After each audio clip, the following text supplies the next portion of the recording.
Boa tarde, boa noite, saudações, eu acho que é o mais aplicado do que o horário a todas as pessoas. Começamos mais uma conferência JEICS com o título Insucesso e Abandono do Ensino Superior, reflexões sobre desigualdades nos percursos acadêmicos, apresentado pela professora Joana Casanova.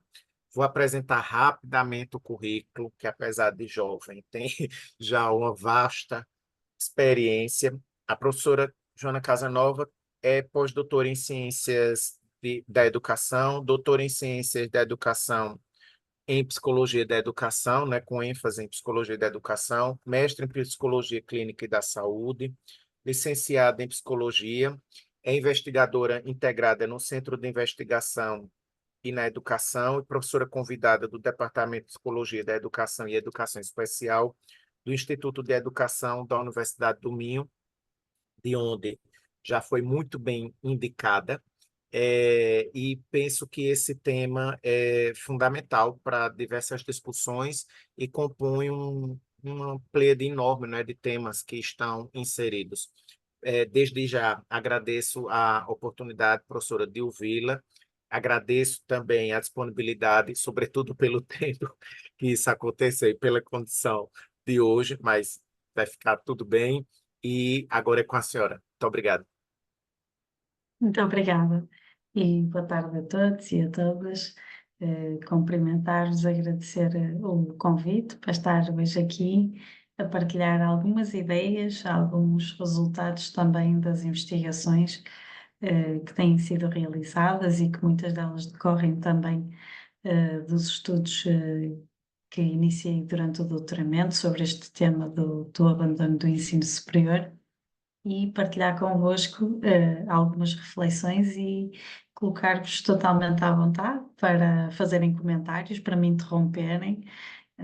A minha ideia foi trazer alguns dados, algumas provocações, a partilhar convosco também algumas inquietações.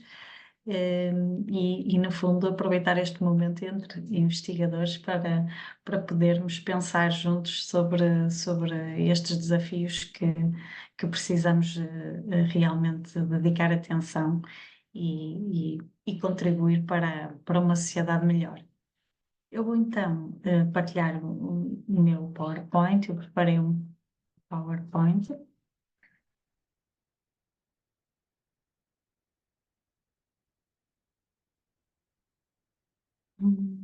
Portanto, assim,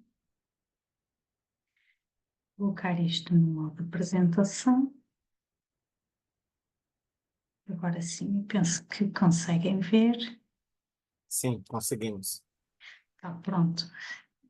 Se entretanto, por algum motivo, não se vir, também me interrompam.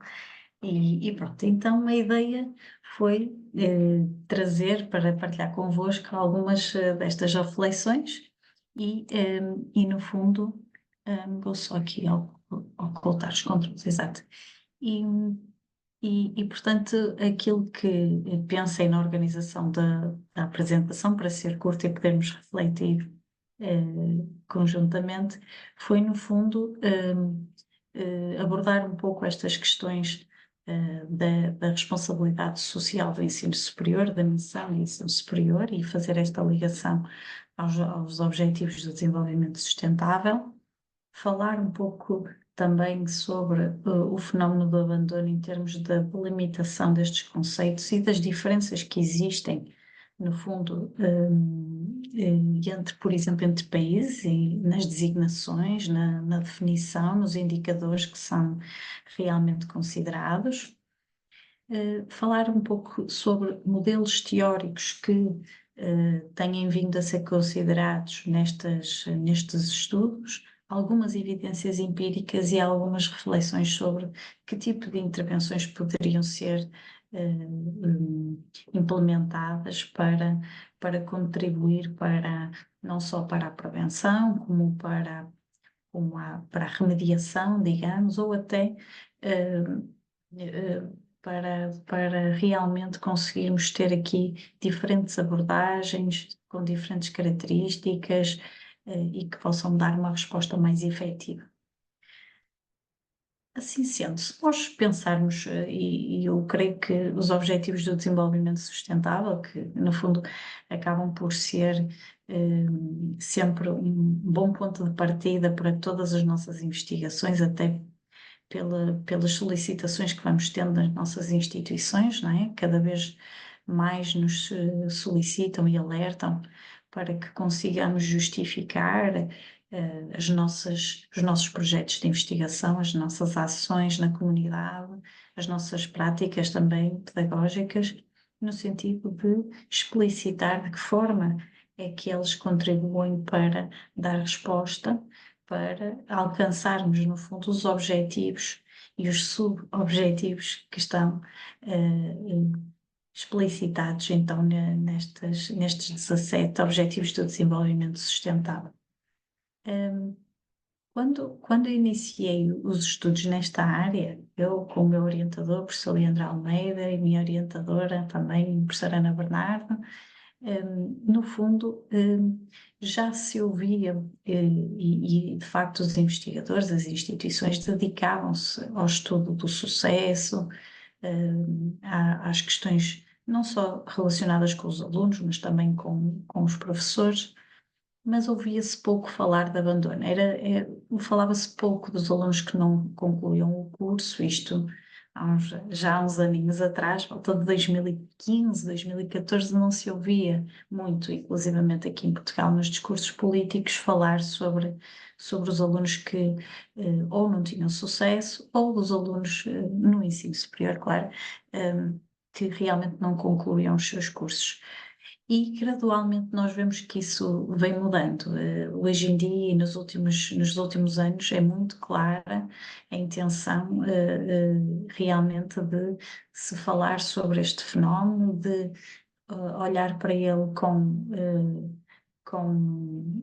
não é só a preocupação, mas é com atenção, com vontade de contribuir para uma mudança, e isso vai estando pautado numa série de iniciativas, numa série de medidas políticas, inclusivamente vemos muitas iniciativas e fundos do PRR, Plano de Recuperação e Resiliência, que se direcionam para estas temáticas e que mostram, no fundo, a intenção, o reconhecimento por parte também do poder político da importância destes fenómenos. Claro que isso também nos traz outras preocupações, não é? Nomeadamente ao nível da execução deste tipo de projetos, na monitorização do seu impacto, da sua eficácia, também na continuidade destas próprias medidas, não é? Eu, que investigo este fenómeno há algum tempo, também me vou preocupando com isto, que é será que com a continuidade do tempo estas medidas vão ser consolidadas, vão ser integradas e assumidas na prática, nos cuidados das instituições, ou iremos assistir mais para a frente a uma mudança de interesse, digamos assim, e este investimento se dissipará? São algumas das inquietações, mas o tempo dirá, mas de facto este investimento retrata muito este papel, no fundo, que estas medidas, estes estudos acabam por ter. E de facto o ensino superior tem realmente um papel crucial, uma missão social muito relevante, porque pode contribuir para todos estes objetivos do desenvolvimento sustentável, nas suas mais diferentes vertentes, mas de facto eu destaquei para hoje os dois que vão sendo mais marcantes para os estudos que tenho realizado, portanto, o objetivo 4 da educação de qualidade e o 10 da redução das desigualdades, e que no fundo se dedicam, no fundo, a espelhar estas metas de aumentar o número de jovens e o número de adultos que tenham habilitações relevantes, não é?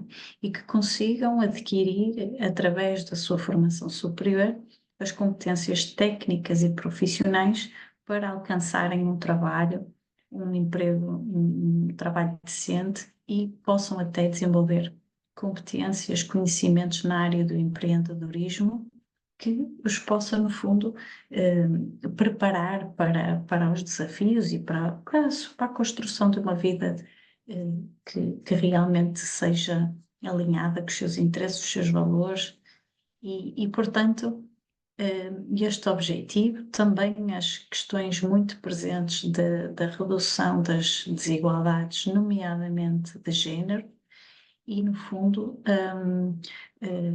assegurar que as pessoas que têm determinadas características ou são provenientes de determinados contextos que por si só possam enfrentar mais dificuldades ou terem mais vulnerabilidades, esses contextos, e que realmente acabam por ver esse impacto na vida das pessoas e dificultando, no fundo, o acesso a essa educação de qualidade. Depois, também a importância que a obtenção de uma educação de qualidade, não só o acesso à educação, mas uma educação de qualidade, tem nesta promoção do desenvolvimento ao longo da vida individual, não é? Mas também das sociedades, das comunidades, de realmente do respeito pelos direitos humanos, a promoção de uma cultura de não violência e que está na base de uma sociedade democrática e igualitária e que realmente não seja inibidora dos talentos de cada um, digamos assim. Realmente esta redução das desigualdades, estas metas que se prendem com a redução das desigualdades, algumas delas são de facto muito claras, não é? Pretende-se aumentar o número de pessoas diplomadas, no fundo, que consigam ter mais formação, mas também aumentar o rendimento das pessoas, rendimento em termos financeiros das pessoas que já estão no mercado de trabalho e a construir a sua vida profissional. E, portanto, esta lógica de entendermos de facto o acesso à educação, o acesso a uma formação superior como uma forma desta promoção da inclusão social é de facto o permitir que as pessoas acedam às competências necessárias realmente para estarem num contexto que não as prive em função de determinadas características como a idade, o género, enfim, a orientação sexual e uma série de outras características que podem, em determinados contextos, serem realmente a origem de alguma exclusão social ou discriminação. Assim sendo, quando nós falamos realmente destes fenómenos da permanência e do abandono, nós vamos nos deparando com, cada vez mais na literatura existem diversos estudos empíricos que abordam este fenómeno com diferentes olhares, e eu recordo-me desde muito cedo ter algumas inquietações que se prendiam com qual era o olhar que eu ia ter sobre o fenómeno do abandono, se era uma perspectiva mais individual do estudante, se era uma perspectiva mais institucional, se iria ser uma perspectiva mais a partir da sociedade e, portanto, aos poucos foram sendo tomadas algumas decisões. Como o Sérgio estava a comentar, tão gentilmente no início, o meu background de formação vem da área da psicologia da educação, e, portanto, as nossas perspectivas, a nossa abordagem para os estudos que foram sendo feitos foi através desta perspectiva da psicologia da educação e, no fundo, perceber quais eram, então, as condições que existiam não só para os alunos acederem ao ensino superior, mas também para terem sucesso ou para permanecerem. E, portanto, nós fomos olhando alguns fatores mais individuais, alguns fatores mais do contexto, e fomos também, ao longo do tempo, alargando as nossas reflexões, os nossos grupos de discussão, também a outras áreas que nos foram também provocando a refletir sobre até a relação entre algumas variáveis. E, portanto, quando nós começamos a fazer a nossa revisão da literatura e começar a ver realmente estes conceitos do que era realmente o abandono do ensino superior, começamos a perceber que havia estudos que claramente colocavam o abandono por oposição à permanência, não é? Portanto, faziam-se estudos, muitas vezes preditivos, onde se analisava o impacto de determinadas variáveis para prever o fenómeno, para explicar o fenómeno, e chegávamos a uma variável de resultado que era permaneceu ou abandonou. E, de facto, isto permitiu-nos fazer o diagnóstico de uma série de situações, de tendências mais globais, mais genéricas, e foi bastante elucidativo para percebermos o que é que estava a acontecer em grande número, não é? Quais eram as tendências, mas de facto nós depois fomos percebendo que havia uma natureza processual destas decisões que são tomadas que realmente também nos interessava explorar e, portanto, fomos acrescentando, claro, este fenómeno da persistência. No fundo, o que é que nós necessitamos, não é? O que é que os estudantes necessitam para ir persistindo ao longo do tempo e para irem, no fundo, avançando na sua formação até o seu objetivo final, que é concluir o curso e obter o seu diploma. E, portanto, andamos por estes conceitos. Quando começamos a ler alguma literatura do Brasil, percebemos que havia uma maior discriminação àquela altura entre os conceitos. Era mais claro naquela altura, nos documentos oficiais, o que era abandonar, o que era invadir, o que era desistir. Portanto, isso também nos foi alertando para esse cuidado nos termos que vão sendo utilizados, inclusivamente também com os artigos de língua inglesa, em alguns termos, não é? Em que, por exemplo, a retenção dos alunos, que pretendia falar sobre os alunos que ficam, não é? Na universidade e continuam os seus estudos, e, por exemplo, aqui em Portugal, os alunos com retenção poderiam ser, ou poderiam-se estar a referir a alunos que tinham reprovado ou ficado retidos num ano sem ter sucesso académico. E, portanto, este nosso também cuidado e às vezes alerta para estes termos que vão sendo usados de forma diferente em função também das áreas e dos níveis de ensino e que nos podem realmente trazer esta riqueza no olhar que temos.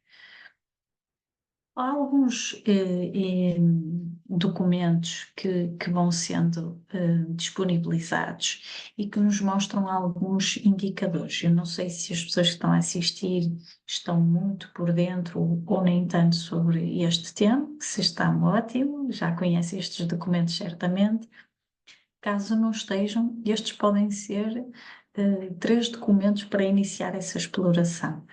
Por um lado, o documento do meio fala sobre as estatísticas da educação, que vai sendo disponibilizado todos os anos e que traz as estatísticas disponibilizadas pelo Ministério sobre os diversos níveis de ensino e que nos dão um panorama geral. Depois, os indicadores também da OCDE e este documento do Education at a Glance tem muitos, tem no fundo trazido também reflexões que nos permitem ver tendências, no fundo, de Portugal, mas também de outros países e percebermos em termos comparativos porque é que há países que vão num determinado sentido e outros que vão noutro. E depois eu selecionei também este documento, que foi um estudo específico realizado pela DGEC, e que fala sobre os percursos dos alunos e nomeadamente, um estudo específico que fizeram sobre a situação dos estudantes após 4 anos de estarem inscritos numa licenciatura de 3 anos. E, portanto, a ideia foi realmente perceber o que é que tinha acontecido a esses alunos. Depois, há alguns aspectos que eu depois também gostaria de aprofundar convosco na nossa discussão, que é, há de facto algumas especificidades do nosso contexto português. Há vários estudos e alguns destes documentos apontam para isso, realmente do impacto de determinadas medidas para o sucesso dos alunos, para a progressão ao longo do tempo e ao longo dos anos na sua escolaridade e nos benefícios objetivos e mais subjetivos, digamos assim, que o alargamento da escolaridade obrigatória teve em Portugal. Portanto, hoje em dia os alunos frequentam o ensino secundário até ao 12º ano ou até fazerem os 18 anos, portanto, até terminarem essa formação. E, de facto, verifica-se que existem esses ganhos, por um lado, académicos, mas também ganhos ao nível dos estilos de vida, de diminuição da criminalidade, de comportamentos de risco, genericamente, e no caso das meninas também relacionados com a saúde sexual e reprodutiva. E, portanto, esses ganhos não são só em termos académicos, mas de facto fica presente nos estudos que se dedicam a compreender o impacto destas medidas, destes benefícios que vão para além da parte académica. E, portanto, aqui a função protetora, a função promotora que a educação e os contextos educativos têm na vida dos jovens e na vida das pessoas. Depois é também tem vindo a ser muito discutido este papel das famílias nas escolhas vocacionais dos alunos e na construção dos projetos de vida. Portanto, sabemos que em Portugal os jovens saem de casa mais tardiamente comparativamente com os jovens de outros países, e isto vai acabar por estar relacionado fortemente com as condições de vida, não só com isso, também a nossa matriz familiar, mas também com as condições de vida das famílias, com as oportunidades, com as dificuldades que hoje todos vamos conhecendo, não é? de acesso aos recursos necessários para a independência e também para a habitação, e, portanto, estas decisões a serem um pouco adiadas e, em alguns casos, os alunos a preferirem frequentar os cursos mais perto de casa e arriscarem menos ou optarem menos por ir para universidades mais distantes, que obrigam a maior investimento financeiro para concretizar esses objetivos. Falando então daquele documento que falava dos percursos dos alunos. De facto, nós verificamos que quando nós falamos do abandono dos alunos que entram no ensino superior e que não concluem os seus estudos, nós sabemos que o primeiro ano é de facto o ano de maior fragilidade. Portanto, é a transição do ensino secundário para os alunos que fazem o percurso mais tradicional. Quando essa transição ocorre do ensino secundário para o ensino superior de imediato, o aluno sente esse impacto e há realmente uma série de exigências que vão levar a desencadear uma série de processos de adaptação, até de ajustamento, e que vão trazer realmente uma série de situações novas, pessoas novas que vão conhecer. E, portanto, esse impacto dessa transição para um mundo que até ao momento não era conhecido, acaba por jogar o seu papel e, portanto, a maior parte do abandono que ocorre é então no primeiro ano, este impacto desta transição e desta adaptação para este novo contexto. No entanto, nós sabemos que ao longo dos anos do curso vai ocorrendo na mesma abandono, embora com menor expressão. E, portanto, o que é que nós verificamos neste estudo que foi feito? É que realmente, quando olham para este percurso e para estes alunos que estariam a frequentar um curso de 3 anos e se vai analisar ao fim de 4 anos onde é que esses alunos estão, se já concluíram o curso, se ainda estão a frequentar o curso, o que se verifica é que há nas instituições públicas e universitárias 26% dos alunos que não estão no sistema, ou seja, ao longo desses anos há 26% dos alunos que se perdem, quer dizer que não terminam a sua formação. E, portanto, esse é de facto um elemento que nos preocupa imenso, porque não basta apenas olhar para o abandono no primeiro ano, mas também o abandono, digamos, consolidado ao longo do tempo, ou seja, que vai sendo acrescentada a cada ano e que vai engrossando esta estatística.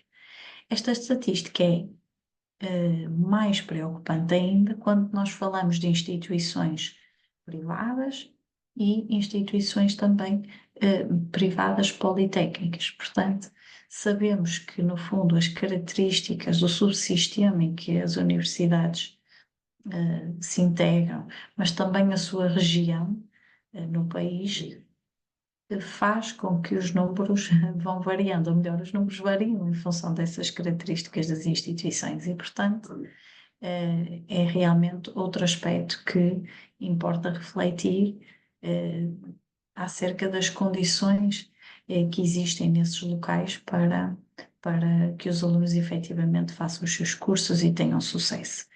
Claro que verificamos que existem áreas científicas dos cursos que apresentam taxas mais elevadas de abandono do que outras, e, por exemplo, o caso da informática é um desses casos.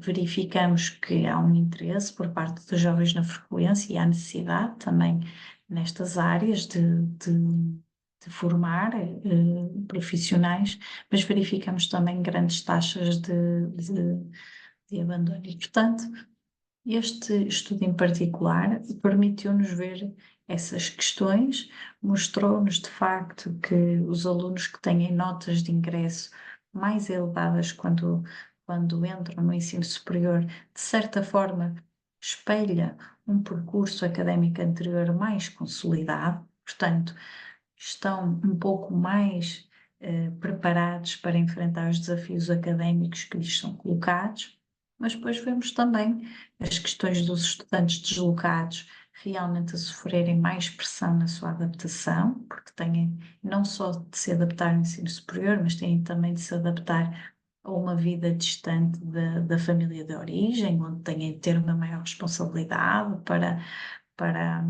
tratar dos seus assuntos, para gerirem a vida do dia a dia em casa, em termos de alimentação, cuidados pessoais, cuidados das suas roupas, por exemplo, transportes, e isso de facto mostra-nos essas tendências. Verificamos também que, de uma maneira geral, a maior parte dos alunos que abandonam são do sexo masculino, e que existem alguns estudos que apontam para o facto de, desde mais jovens, as estudantes de sexo feminino acabarem por serem mais estimuladas às tarefas académicas e de estudo. No entanto, também gostava de partilhar convosco que num dos estudos que nós realizamos, verificamos que quando realmente só olhamos essa variável, vemos isto muito claro, de realmente os estudantes de sexo masculino com maiores taxas de abandono. No entanto, quando analisamos essas taxas de abandono e o nível de rendimento e de integração social que existe, verificamos que, de certa forma, as mulheres abandonam mais o ensino superior quando não encontram e não conseguem ver satisfeitas as suas necessidades de integração social. E, portanto, isto é muito relevante para nós percebermos e identificarmos se eventualmente vamos estando perante determinados grupos de estudantes que, por eventualmente terem mais dificuldade na sua integração social, poderão apresentar maior risco de abandono. E, portanto, vemos que quando as estudantes do sexo feminino não encontram um grupo de pertença satisfatório e quando estas estudantes não apresentam rendimento académico mínimo, digamos assim, a sua tolerância parece ser um pouco menos robusta do que os estudantes do sexo masculino, que tendem a persistir na universidade mesmo que tenham insucesso. E, portanto, isso também é muito relevante e aponta-nos para uma série de papéis de género, realmente daquilo que é, da forma como é vivida esta experiência de insucesso em função, por exemplo, dessa característica. Isto são aspectos que realmente nos preocupam. Agora, para além desta questão do abandono, nós vemos neste estudo que quando nós olhamos ao fim de 4 anos e analisamos as taxas de conclusão dos cursos, nós verificamos que só mais ou menos são 46%. 46% dos alunos é que concluem o curso no tempo esperado. Então, nós não podemos apenas olhar para o abandono, não é só os alunos que vamos perdendo, mas é também aqueles que, ainda que permaneçam, demoram muito tempo a frequentar a concluir o seu curso. E isto mostra-nos que, de alguma forma, há fenómenos por aqui a acontecer também e que demonstram que, eventualmente, os estudantes poderão estar a enfrentar uma série de desafios e eventualmente, e aquilo que nós temos visto também, com alguns níveis de sofrimento. Neste sentido, nós, nos trabalhos que vamos desenvolvendo, olhamos para o abandono como este processo complexo, que é, no fundo, multideterminado. Vai ter uma série de fatores que vão concorrer para esta decisão. E, no fundo, verificamos que esta tomada de decisão é algo que não é instantânea, nem é tomada de ânimo leve. Portanto, é um processo de tomada de decisão em que, em determinado momento, os estudantes não perspectivam uma solução para as dificuldades ou para os desafios que estão a sentir. Isto para a maior parte dos estudantes que realmente decidem abandonar. E, de facto, muitas vezes esta decisão pode ser uma forma de determinar que os altos níveis de sofrimento naquele momento para realmente mais tarde, por exemplo, em estudos com entrevistas que fizemos, entrevistas em profundidade com alunos que haviam abandonado, eles relatam mesmo isso, que é passado algum tempo, olhando para as dificuldades que tinham experienciado, talvez com uma série de mudanças, como por exemplo terem falado com determinadas pessoas, terem partilhado, terem procurado ajuda ou mais académica, ou mais de apoio mais social, por exemplo, poderia ter feito a diferença para não terem chegado a essa decisão. Portanto, estas decisões que naquele momento parecem, aquelas circunstâncias que parecem inevitáveis, depois realmente podem ser ultrapassadas, e por isso é que há também alunos que depois, mais tarde, ainda que com maior custo, não é? Tomam a decisão, maior custo pessoal, não é? Tomam essa decisão de retomar os seus estudos. Existem inúmeros modelos que nos ajudam a fazer esta leitura sobre o que é que influencia, no fundo, estas decisões, de que forma é que se dá esta integração dos estudantes, como é que os alunos se envolvem com a instituição em que estudam.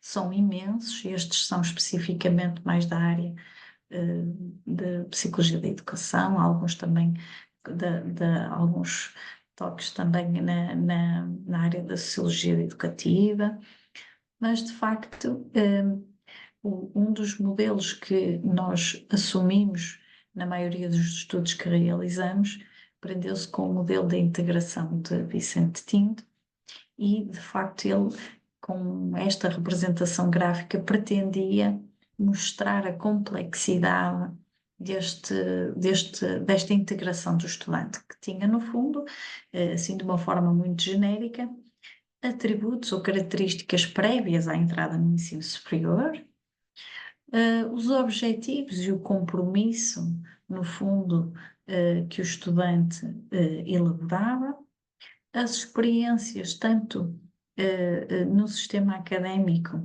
como também no sistema social, não é? E elas aqui concorrerem para uma integração mais social, uma integração mais académica, quer do ponto de vista formal como informal, e esta, no fundo, a integração académica e a integração social aqui a contribuir para estes objetivos, esta reafirmação dos objetivos, persistência nos objetivos e na decisão, então, de permanecer ou de abandonar. Teoricamente, o modelo traz-nos esta leitura, empiricamente seria muito difícil testar de uma vez só um modelo deste, e então aquilo que nós verificamos é que vão sendo feitos estudos, alguns com modelos mais simples, outras vezes com partes desses modelos, e no fundo que nos permitem avançar e fazer algumas leituras sobre este tema. De uma forma sintética, eu coloquei neste slide algumas das variáveis que são mais frequentemente apontadas como tendo relação com o abandono. Portanto, nós poderíamos dizer que existe um grupo de variáveis mais sociodemográficas ou sociofamiliares, portanto, já falamos há pouco das questões relacionadas com o sexo.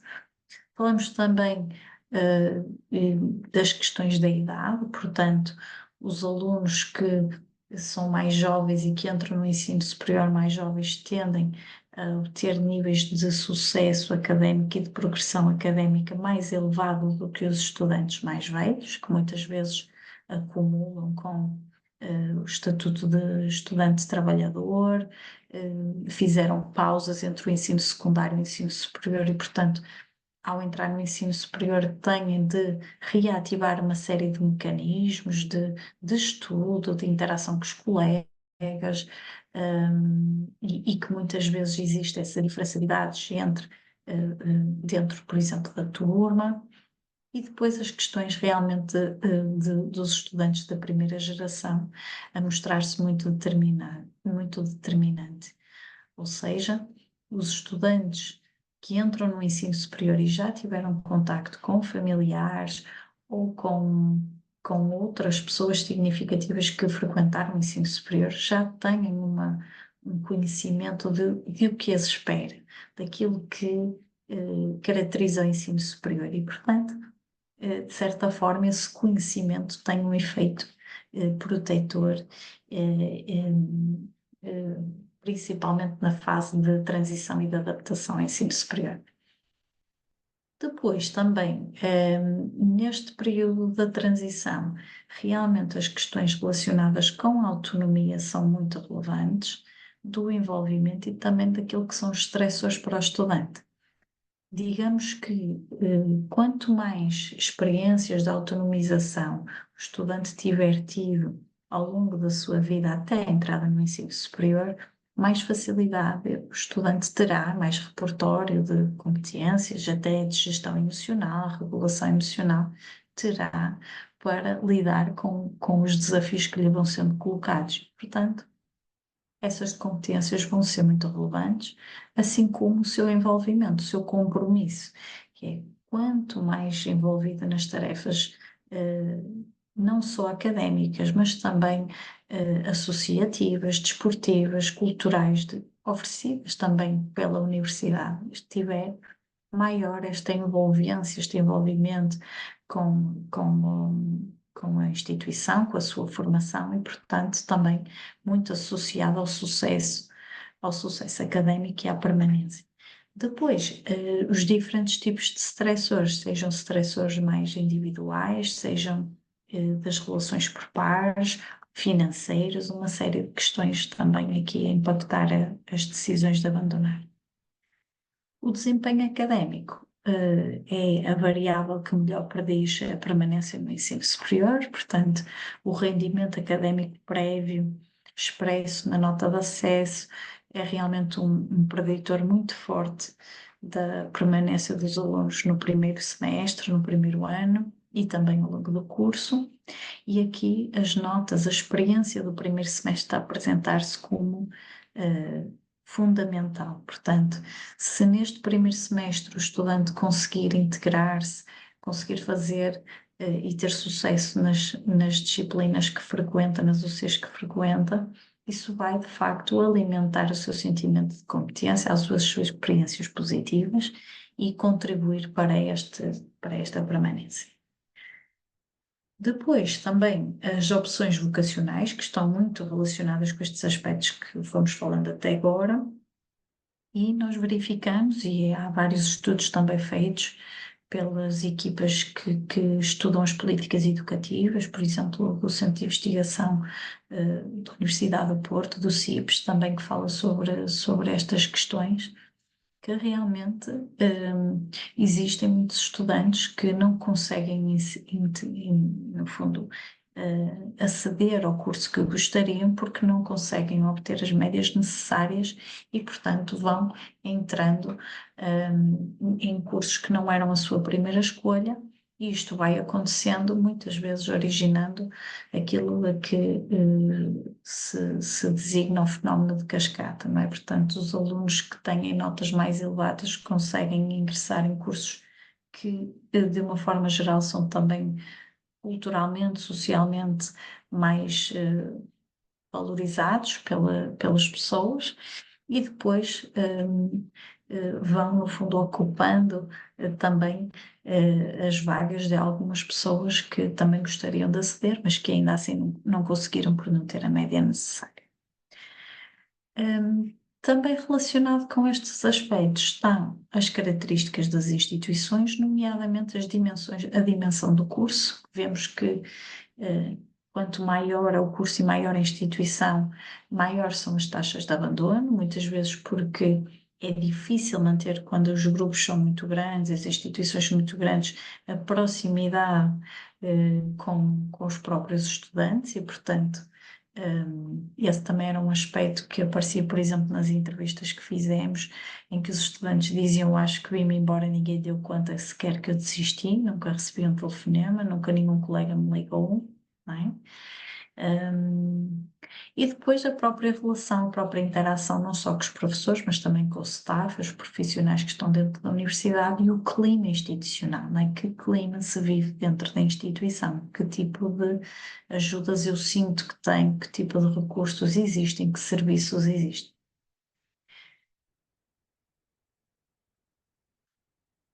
Pensando nestas variáveis, aquilo que os estudos nos mostram é que nós podemos pensar em intervenção preferencialmente multinível, com diferentes objetivos, portanto, um objetivo que pode ser mais de promoção de competências ou de características ou de condições que previnam ou que, no fundo, capacitem a comunidade para dar melhor resposta às necessidades.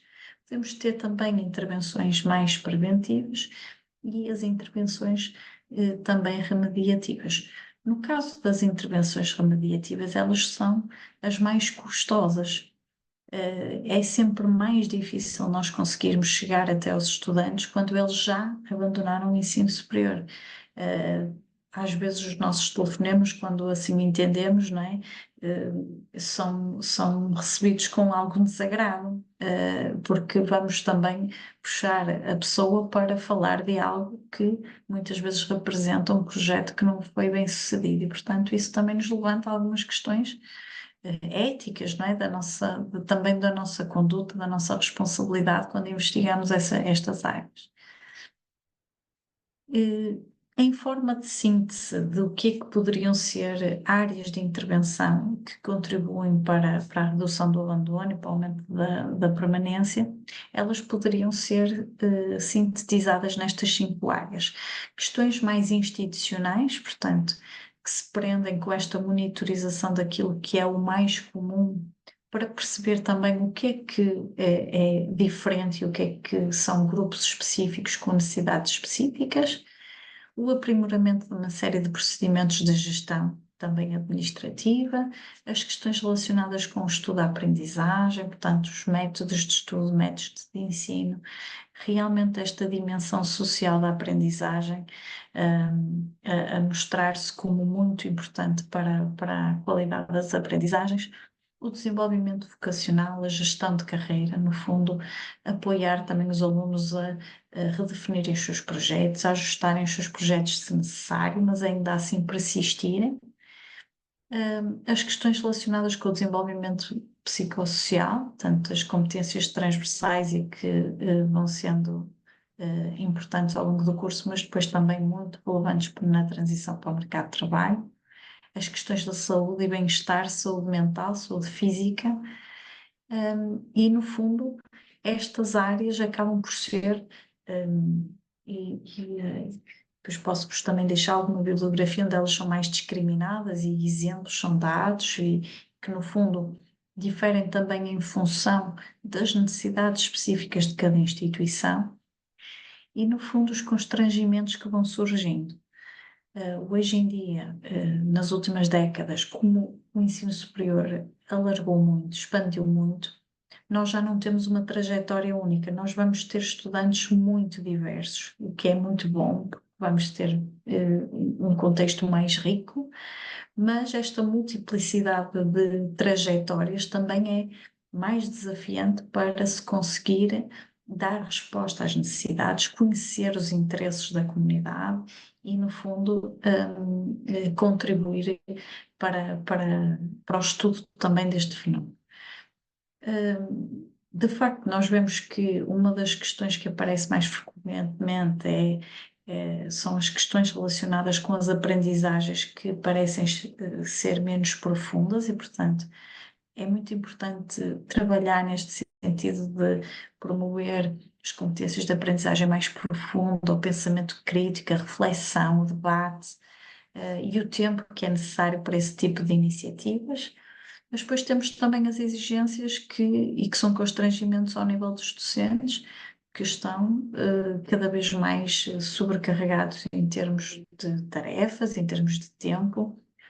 Sabemos que o corpo docente tende a estar mais envelhecido, que existe uma grande dificuldade em pessoas mais jovens acederem à profissão e, portanto, também os desafios da inovação pedagógica, embora estejamos a fazer bons avanços, mas que ainda merecem a nossa atenção. E depois temos realmente alguns constrangimentos em termos institucionais. Ainda temos muitas barreiras físicas e sociais de acesso. Apesar de ter havido uma grande expansão, sabemos que ainda há muitos alunos que ficam fora do ensino superior por não terem condições financeiras e às vezes até disponibilidade em termos de apoio familiar para o fazer. As dimensões das instituições e das turmas e a articulação entre os diferentes, aqui está entre os diferentes níveis da estrutura, mas também poderia ser entre os diferentes níveis de ensino, não é? Sabemos que muitas vezes há fragilidades que vêm de etapas anteriores também, não é?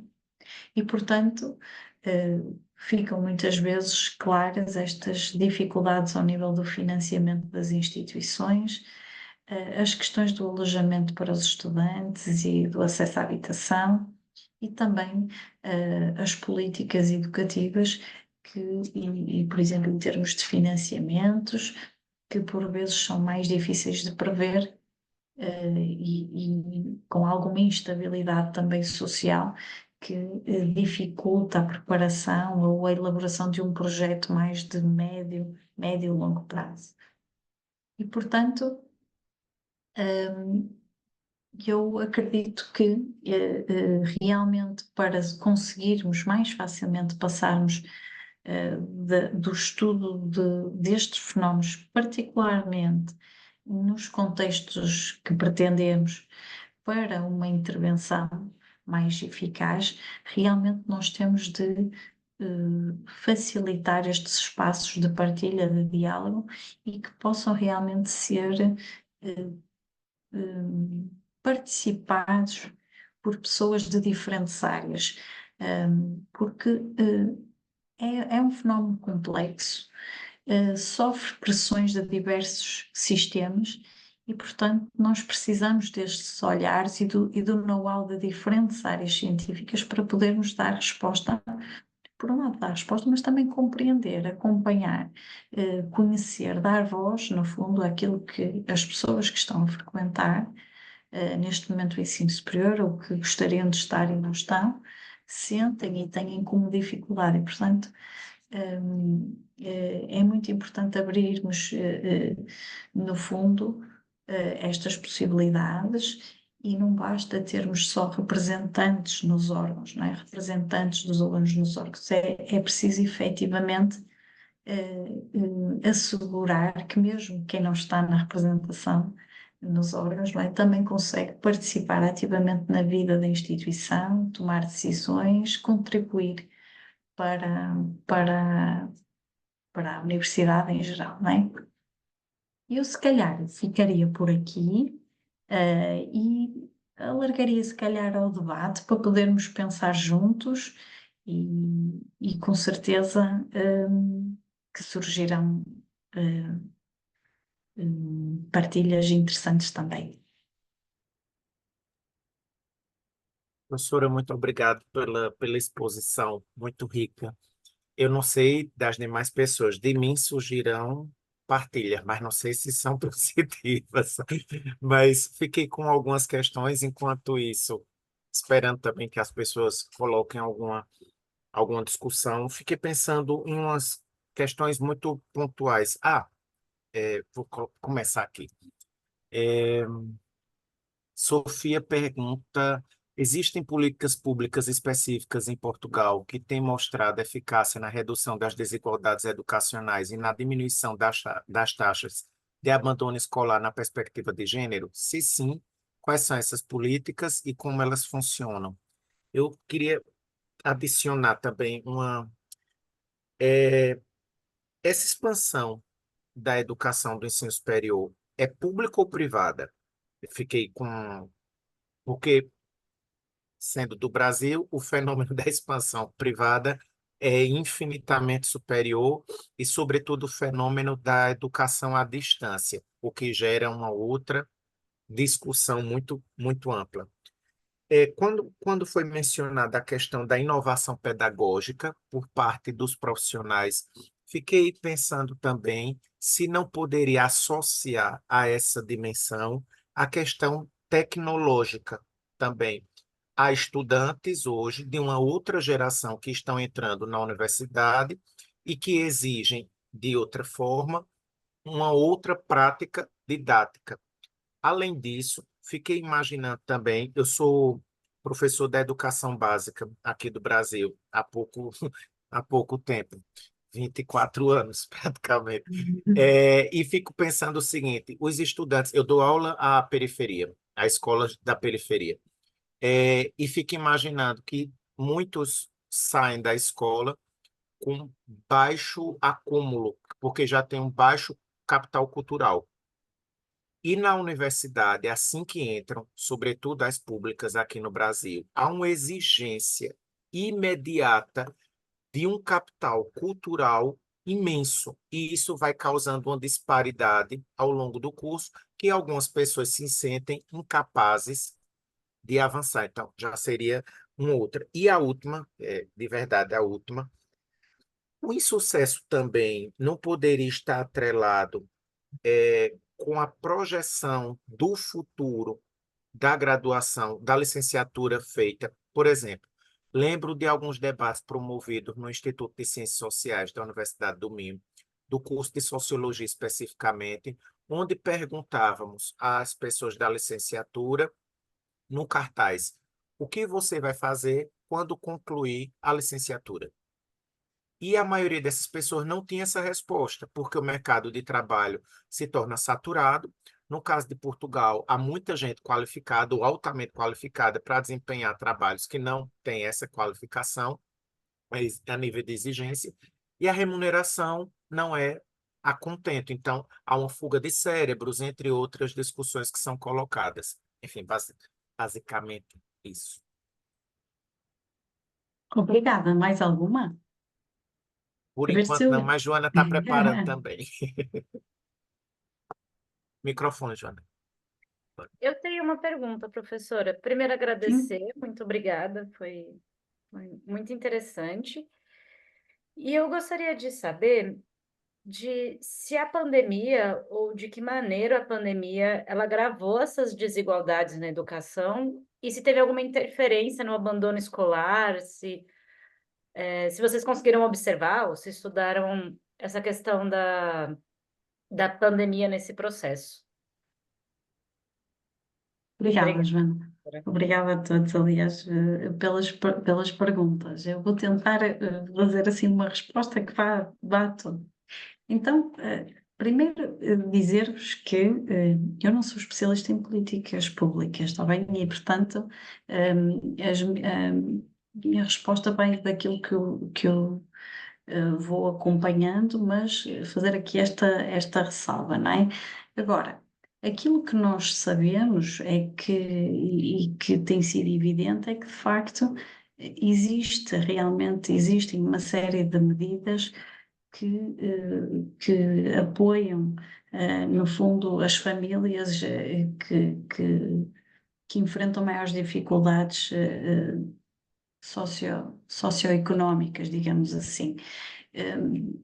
Agora, recentemente, estive também num evento em que se falava especialmente sobre esses aspectos e que realmente mostravam que Portugal, até, por exemplo, na primeira infância, investia mais nesse cuidado, nesse enfrentamento dessas dificuldades, muito por meio das creches, dos jardins de infância, das escolas de primeiro ciclo, para dar resposta a essas necessidades do que até alguns outros países, por exemplo, europeus.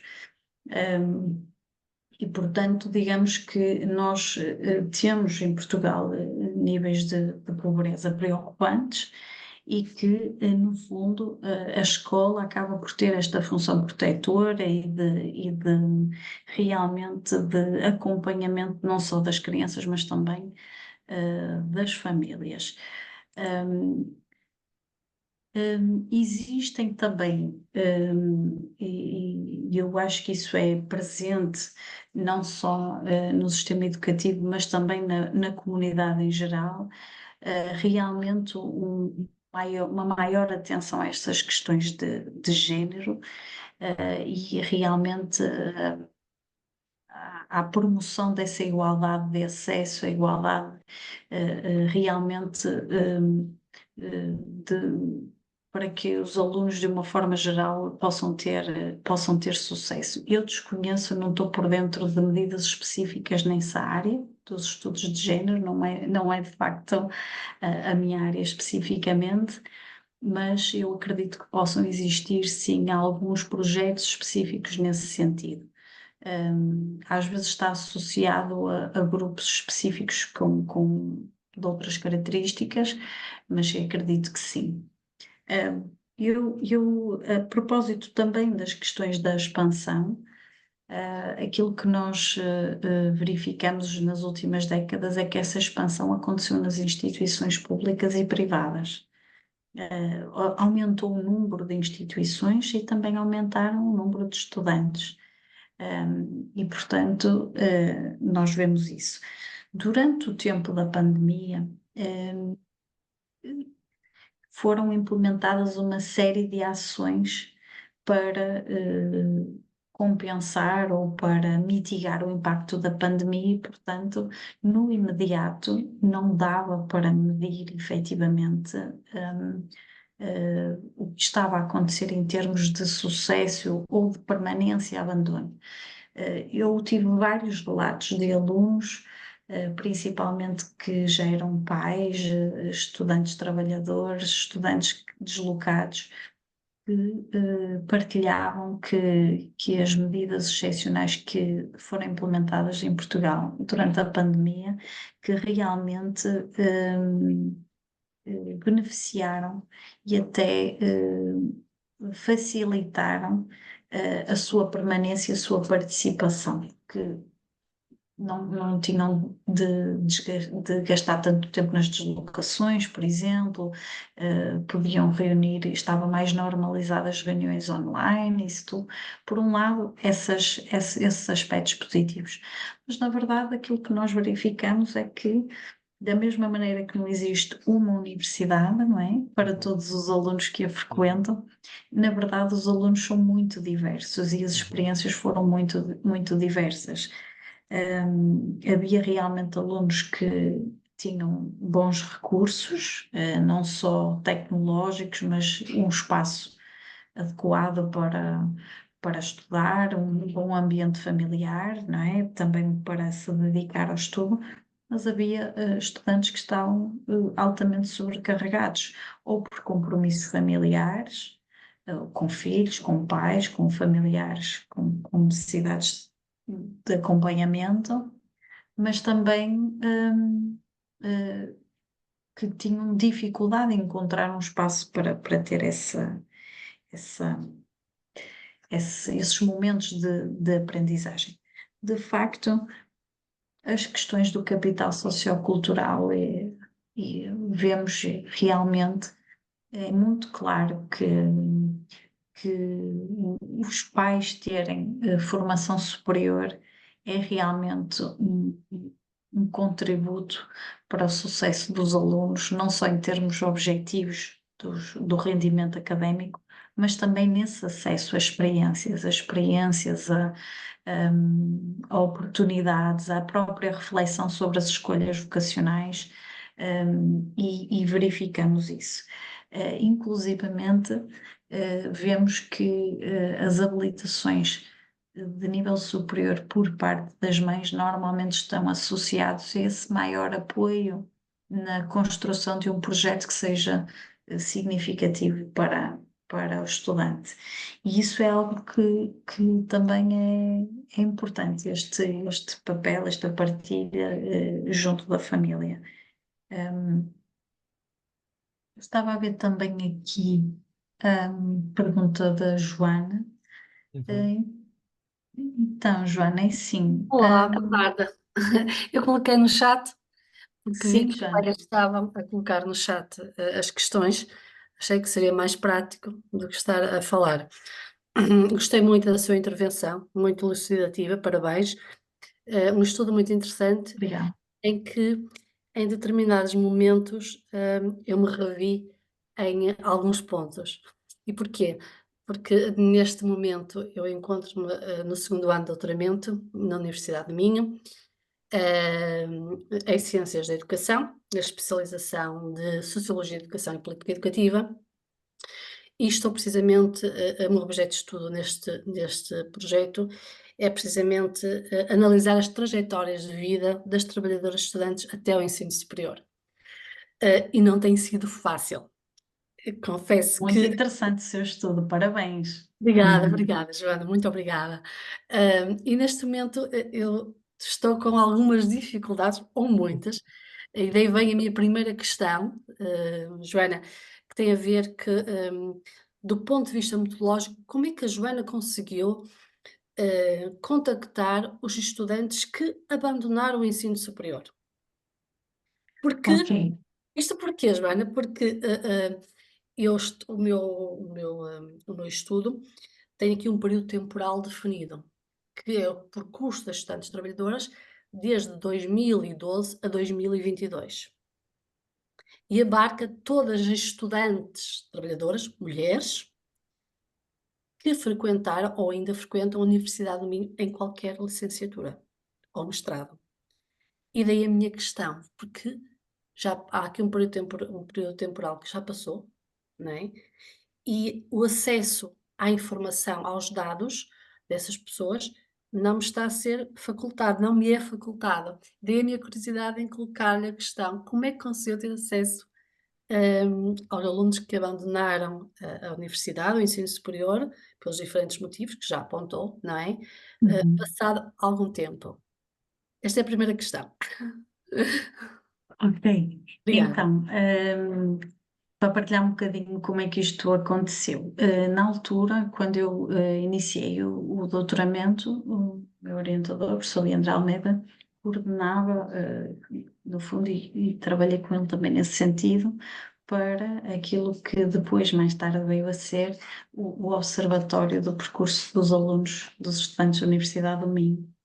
E, portanto, eu tive um financiamento com uma bolsa FCT para desenvolver o projeto de doutoramento e, na altura, o projeto foi acolhido por essa equipa que, no fundo, se dedicava a estudar os percursos e que aceitou, no fundo, que eu fizesse ali um recorte e tivesse acesso a essa informação. Portanto, aquilo que aconteceu foi, eu tive acesso porque eu estudei especificamente o abandono no primeiro ano, né? Portanto não foi ao longo do curso todo, tá bem? Foi só no primeiro ano, e portanto aquilo que na altura fizemos foi, eu fiz o contacto com os alunos no início do ano letivo, e depois acompanhei, fiz recolhas de dados ao longo do primeiro ano, e depois acedi aos dados dos alunos que tinham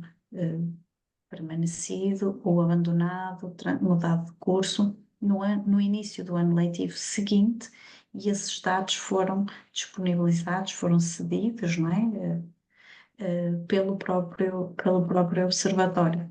E, portanto, nesse âmbito, eu acedi a esses dados, fiz, no fundo, o contacto com todos os alunos, tentei o contacto com todos os alunos primeiro, telefonicamente, todos os alunos que tinham abandonado o primeiro ano, e os que aceitaram fizeram entrevistas em profundidade.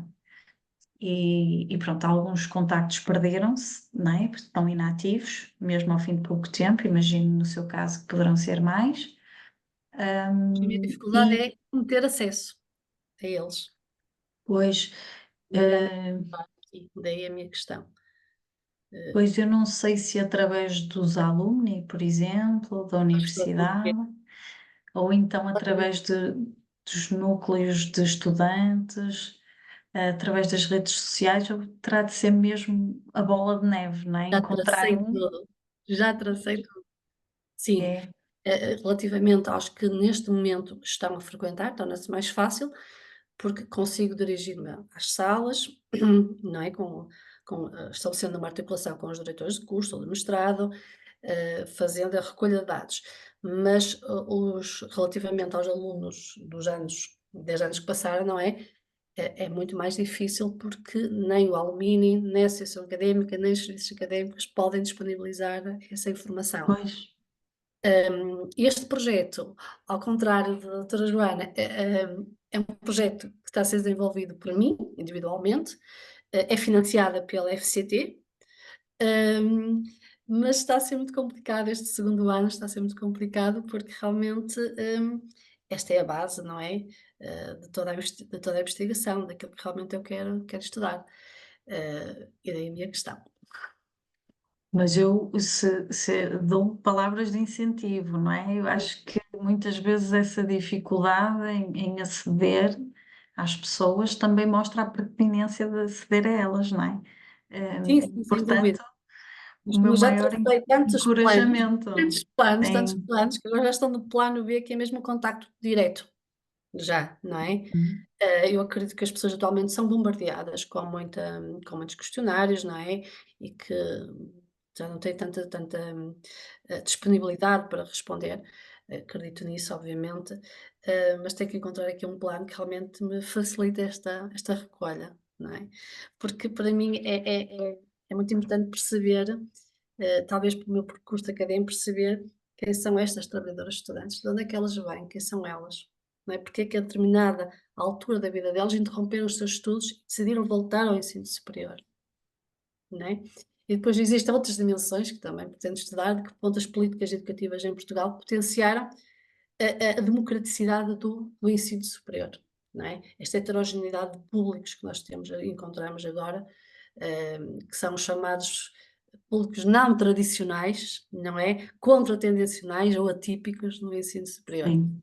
E é uma temática que, sem debater muito, mas está-me a dar muito trabalho. Eu imagino que sim, mas fiquei muito curiosa Sim, e, obrigada.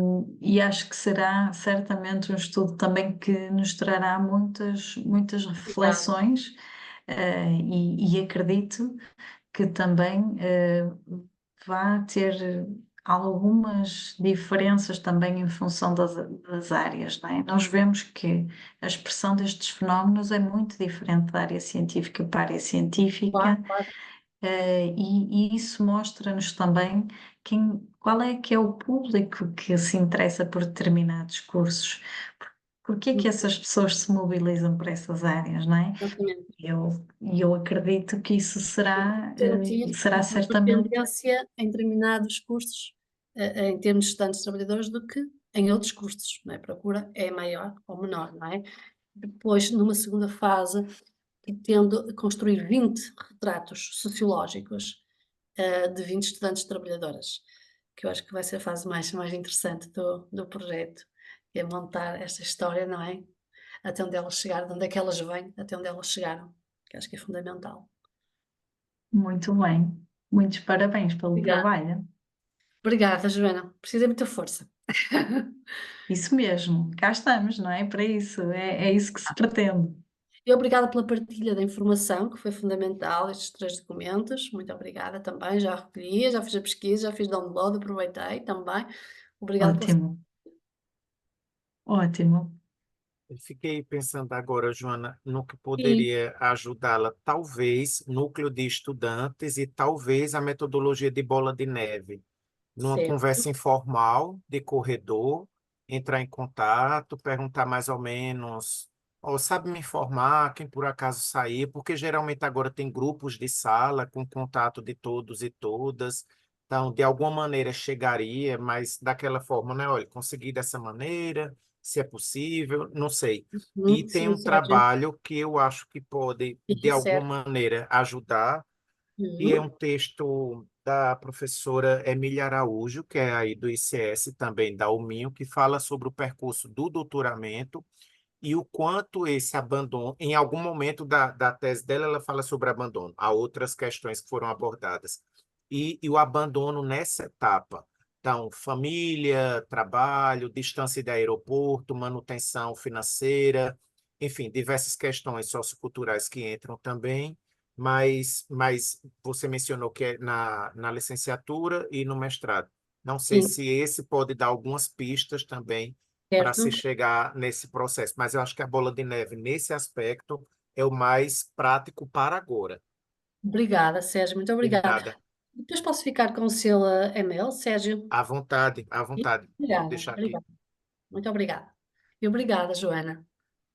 Não é nada, eu fico sempre a pensar, às vezes até o próprio LinkedIn, Já, fazendo um já filtro, criei não um é? grupo, eu já criei um grupo de estudantes trabalhadores. Isso é. Já É, criei. Ok, Mas vai valer a pena todo esforço. Ai, eu conheço algumas também, Joana. Depois deixe-me o seu contacto que eu, que obrigada, eu obrigada, Joana. partilho. Muito obrigada. Pronto. Bem, Diante do horário, já estamos bem finalizando o processo. Quero muito agradecer à professora Joana Casanova. Estamos com várias Joanas nessa tela.